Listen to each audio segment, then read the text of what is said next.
Il est 8h sur Studio Qualitas, 7h sur Radio J à Paris. Bonjour à toutes et bonjour à tous. Olivier Granillic au micro pour le premier point avec l'actualité israélienne de ce matin avec 83 nouveaux cas de malades du coronavirus en Israël.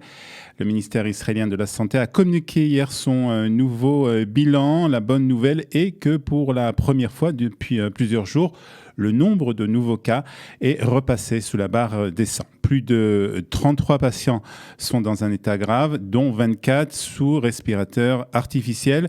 300 personnes sont mortes en Israël de ce virus. Au total, 19 055 cas ont été confirmés depuis l'apparition du coronavirus en Israël. Et puis un jeune homme de 26 ans, originaire de Kfar Saba, est décédé hier soir au centre Sheba de Ramat Gan d'une complication cardiaque rare après avoir contracté le Covid-19. C'est le 300e israélien qui est mort du coronavirus en Israël. Il s'agit aussi de la plus jeune victime du pays recensée à ce jour.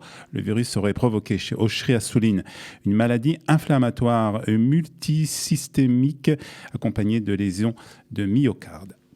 Et puis, Moshe Bar Simentov a lui quitté ses fonctions de directeur général du ministère de la Santé. Bar Simentov était la figure emblématique de la lutte contre le coronavirus. Il était pendant près de 3 mois celui qui, chaque soir, donnait les derniers chiffres de cette pandémie et celui aussi qui a annoncé aux côtés de Benyamin Netanyahou les dernières mesures de confinement. Avec l'arrivée du nouveau ministre de la Santé, Moshe Bar Simentov a décidé de laisser sa place à un nouveau directeur du cabinet de la Santé. Et puis hier, il a déclaré qu'Israël pourrait surmonter la recrudescence des cas de coronavirus sans réimposer de confinement total à la population.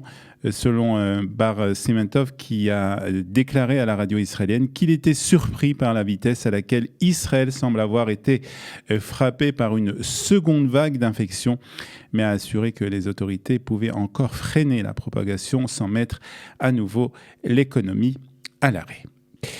Et puis, il a été hier question du plan d'annexion américain en Judée-Samarie et dans la vallée du Jourdain lors d'une rencontre entre Benyamin Netanyahou, Benny Gantz, Gabi Ashkenazi, le ministre des Affaires étrangères, l'ambassadeur des États-Unis en Israël et le président de la Knesset, Yariv Levin.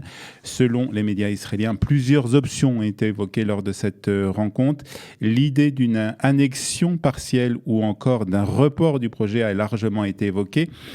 Plusieurs médias rapportent que Washington fait pression sur Benyamin Netanyahou pour différer ou revoir même l'annexion, estimant qu'elle pourrait déclencher une crise importante et nuire à la possibilité d'une solution à 2 États.